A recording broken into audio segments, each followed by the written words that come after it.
Bonjour, ici Thierry Samlal de PMML. Aujourd'hui, je vous présente les statistiques du marché du multilogement au Québec pour le mois d'avril 2023. Alors maintenant, nous sommes en avril 2023. Les vendeurs ont déjà envoyé leurs avis de renouvellement qui ont été acceptés par les locataires. Et c'est un point majeur au Québec actuellement de voir la quantité d'augmentation possible à travers le territoire du Québec, incluant Montréal, Québec, Gatineau, Trois-Rivières et Sherbrooke. Tous les propriétaires ont pu augmenter leur loyer, ce qui a eu par conséquence de vraiment augmenter la valeur économique et la valeur nette des actifs sur le marché et contrecarrer la hausse des taux d'intérêt. Donc, c'est le point majeur et vous allez remarquer tout au long de mon exposé aujourd'hui que les statistiques se maintiennent à travers la province de Québec. Commençons avec la ville de Montréal. L'île de Montréal, au grand complet, maintient un volume transactionnel adéquat. Quand même, il y a eu une chute. On parle d'à peu près 35 % de chute de volume transactionnel dans la catégorie du 50 logements en montant. Les prix se sont resserrés sensiblement, mais pas assez pour être marquantes par rapport à des baisses de prix que les acheteurs s'attendaient à avoir à travers la province et notamment à Montréal. Aussi, ce qu'il faut comprendre, c'est que le type d'actifs vendus est complètement différent à ce qu'on voyait il y a 2-3 mois. Il y a 2-3 mois, on voyait des actifs déjà semi-rénovés, en meilleur état que de ce qu'on voit présentement sur le marché. Donc, il y a quand même des unités qui nécessitent des travaux importants au niveau des structures, toitures, plomberie, électricité. Tous les points majeurs là, doivent être validés. Et c'est pour ça qu'on a une petite baisse du prix moyen par porte dans la catégorie de 50 logements en montant. On a baissé de 10 % seulement pour les prix de la porte. Donc, on a passé à peu près de 225 000 de la porte en moyenne à 205 000, ce qui est historiquement toujours élevé comparativement à 2020-2021. Le TGA, ce qui intéresse tout le monde, a encore comprimé. On était à 3,85, on était à près de 3,9.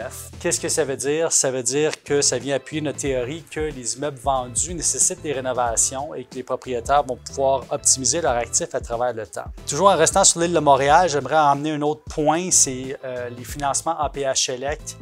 La majorité des transactions immobilières regardées par nous en ce moment et transitées sur le marché sont soit faites avec des prêts ponts, c'est-à-dire 90 % de financement, 10 % de mise de fonds avec un projet d'optimisation et de rénovation, ou encore fait à travers le programme APH Select qui maintient complètement la valeur des actifs actuellement sur le marché. Donc, 2 points importants.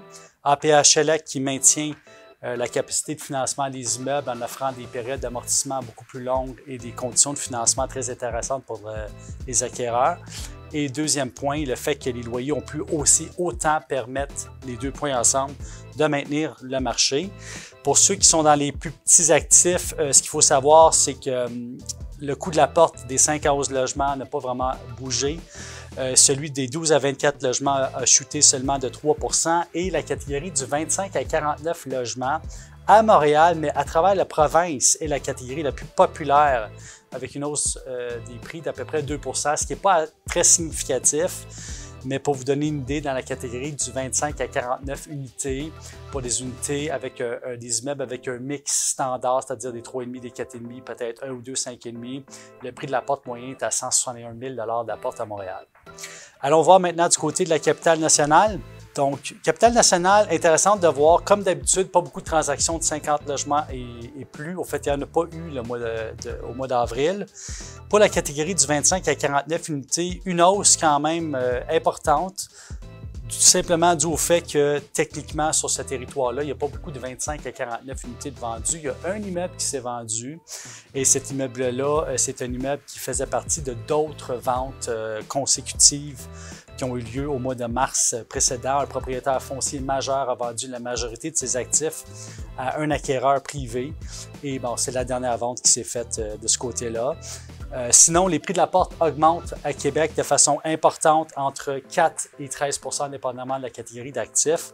Donc, tenez ça en considération, Québec à la hausse en termes de prix. Du côté de Gatineau, la capitale nationale du Canada, influencée par Ottawa, pas de vente dans la catégorie du 25 à 49 unités. Dans la catégorie de 50 unités en montant, une transaction, au fait 5 transactions importantes qui ont eu lieu.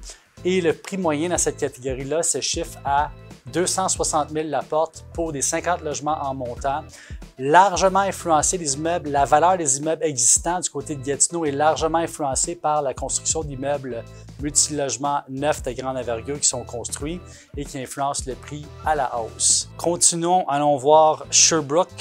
Sherbrooke est une ville où est-ce que de plus en plus, Sherbrooke, au fait, est sporadique. Hein? De temps en temps, on voit beaucoup de transactions se passer et maintenant, on est dans une situation où est-ce que Sherbrooke reste quand même standard. Il n'y a pas eu de hausse ou de baisse significative. Le prix de la porte moyen est à 100 000 $ pour tous les actifs confondus.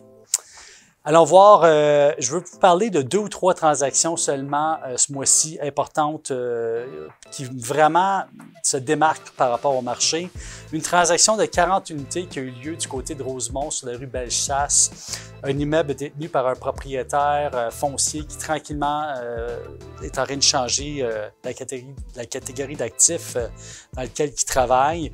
Une transaction qui s'est déroulée à 160 000 $ de la porte pour un immeuble chauffé propriétaire, eau chaude propriétaire, acheté par un organisme public. Vous allez voir de plus en plus de transactions liées soit à des OBNL, des organismes publics avec des logements sociaux. C'est une vocation maintenant qui est importante sur le marché. Les acquéreurs privés peuvent le faire avec le programme APH Select en ajoutant des logements abordables, mais il y a le volet social et c'est une transaction importante parce qu'elle vient marquer la présence, encore une fois, des organismes publics pour faire des acquisitions à travers la ville de Montréal. Deuxième transaction importante du côté de Montréal-Nord, une transaction qui s'est faite à près de 130 000 $ de la porte pour un actif en béton. Une belle transaction qui démontre encore une fois la popularité de Montréal-Nord sur le territoire actuellement. Montréal-Nord, Hochelaga, Maisonneuve et puis le côté de Pointe-aux-Trembles, définitivement en explosion. Beaucoup de densification prévues à travers le temps. Vous allez voir des immeubles de taille importante, voir l'apparition du côté d'Hochelaga, Maisonneuve. L'engouement continue pour Montréal-Nord. Il n'y a pas d'épuisement encore. L'inventaire est en train de cycler. Il y a un grand inventaire d'immeubles à revenus du côté de Montréal-Nord qui est en bon état au fait, avec une clientèle un peu plus difficile, mais quand même des belles transactions. J'aimerais finir sur une note, une transaction à Thetford Mines. Je tiens, Thetford Mines quand même éloigné. Pas beaucoup d'immeubles à appartements vendus parce qu'il n'y a pas beaucoup d'immeubles à appartements construits dans ce territoire-là, mais pour les cantons de l'Est, une vente à 68 000 $ de la porte. Donc, pourquoi je vous expose cette vente-là? De plus en plus dans les petites municipalités, vous allez voir des transactions immobilières de multilogements apparaître, des propriétaires qui sont rendus dans un certain âge qui veulent vendre leurs actifs. Et vous allez voir aussi beaucoup de constructions neuves à travers les prochains mois apparaître en vente. Pourquoi? Parce que ce sont des immeubles qui ont été construits en 2017-2018 que les constructeurs maintenant revendent, notamment en région. Donc, pour faire un petit résumé, le prix de la porte, un peu de baisse. Le volume transactionnel a fortement chuté. Par contre, les acquéreurs qui sont sur le marché sont des gens d'expérience et possèdent déjà beaucoup de multilogements, ont une capacité financière de réinjecter des sommes en équité qui ont refinancé dernièrement, au fait, depuis les 2 dernières années, qui sont maintenant présents sur le marché. On fait des transactions immobilières qui sont beaucoup plus sur lesquels on a beaucoup plus de temps transactionnel. Donc, c'est des transactions qui se déroulent entre 3 et 6 mois de temps. Des transactions plus longues, mais moins d'acheteurs sur le marché veut dire beaucoup plus de confort pour les deux parties de trouver des ententes et d'arriver à des transactions immobilières gagnantes. Pour toutes nos occasions, allez voir notre site pmml.ca. L'indice PMML, tapez indice PMML sur votre furteur pour aller voir toutes nos statistiques mises à jour quotidiennement. Et notre site landev.ai qui est un site dédié pour les terrains. Donc, on se retrouve le mois prochain pour les prochaines statistiques de marché là-dessus. Je vous souhaite franc succès.